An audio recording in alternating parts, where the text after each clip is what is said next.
H1B visa पर आधा अधूरा बयान देकर भारतीयों में अफरा तफरी मचाने वाले अमेरिका को अब सफाई देनी पड़ गई है। डोनाल्ड ट्रंप के ऐलान के बाद इतना कंफ्यूजन बढ़ गया कि अमेरिकी कंपनियों में भी बवाल मच गया। कई अमेरिकी कंपनियों को डर था कि अगर उन्होंने रविवार तक H1B वीजा धारकों को नहीं बुलाया तो उन्हें वापस अमेरिका बुलाने के लिए $1 लाख देने पड़ेंगे। ऐसे में कई अमेरिकी कंपनियों ने त्योहारों के लिए छुट्टियां लेकर भारत लौटे H1B वीजा धारकों को वापस आने के अलर्ट भेजने शुरू कर दिए। दिवाली पर भारत आने का प्लान बना रहे H1B वीजा वाले कई लोगों ने ऐन वक्त पर अपनी टिकट कैंसिल करवानी शुरू कर दी।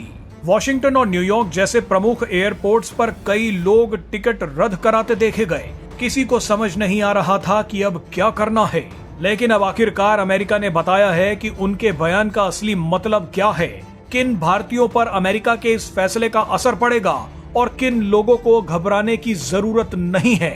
आपको बता दें कि अमेरिका की इस सफाई के बीच एक और बड़ी खबर आई है।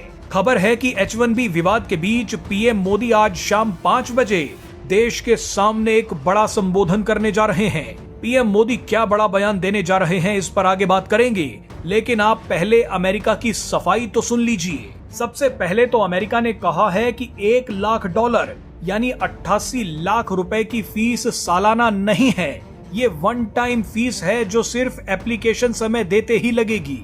अब देखिए कि किन लोगों को घबराने की जरूरत नहीं है। पुराने वीजा होल्डर्स, रिन्यूअल या 21 सितंबर से पहले अप्लाई करने वालों के लिए नियमों में कोई बदलाव नहीं हुआ है। ये H1B वीजा होल्डर्स देश से बाहर जा सकते हैं और वापस आ भी सकते हैं।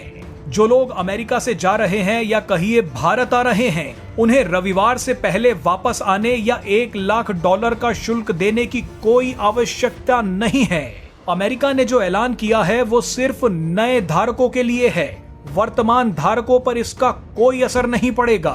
मगर हमारा मानना है कि भारत को अब आगे की तैयारी करनी चाहिए। अमेरिका के पागलपन पर किसी को भरोसा नहीं करना चाहिए। भारत को अपने ही देश में अब अमेरिका से भी तगड़ा टेक और बिजनेस इकोसिस्टम तैयार करना होगा। भारत के टैलेंट को भारत में ही रोकना होगा।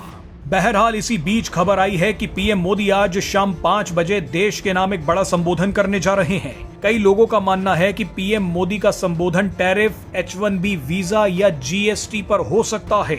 वैसे ज्यादा उम्मीद GST की है। आपको बता दें कि कल से GST की नई दरें लागू हो रही हैं। कल से देश में कई सामान सस्ते होने शुरू हो जाएंगे। इस फैसले से भी भारत की अर्थव्यवस्था मजबूत होगी और अमेरिकी टैरिफ को जवाब देने के लिए भारत और ताकतवर हो जाएगा। हालांकि कुछ लोगों ने अब सोशल मीडिया पर कहना शुरू कर दिया है कि पीएम मोदी को टेक्नोलॉजी के क्षेत्र में भी भारत को आत्मनिर्भर बनाने पर कुछ बड़ा ऐलान करना चाहिए। पीएम मोदी पूरी ताकत से इसी कोशिश में है कि भारत हर क्षेत्र में आत्मनिर्भर बने, चाहे वो डिफेंस का क्षेत्र हो, व्यापार हो, कृषि हो या फिर अब टेक्नोलॉजी और इनोवेशन। सभी जगह पर भारत को आत्मनिर्भर बनने की जरूरत है। भारतीय लोग इतने टैलेंटेड हैं कि उन्हें किसी और देश की जरूरत नहीं है, बल्कि भारतीय लोगों के पास तो इतना टैलेंट है कि दूसरे देश भारत के कदमों पर आकर गिरेंगे। पीएम मोदी ने सही कहा है कि चिप हो या शिप, सब कुछ भारत में बनना चाहिए। हमारा भी मानना है कि आप भारत में रहें, भारत में काम करें, भारत का खाएं और भारत को ही आगे बढ़ाएं।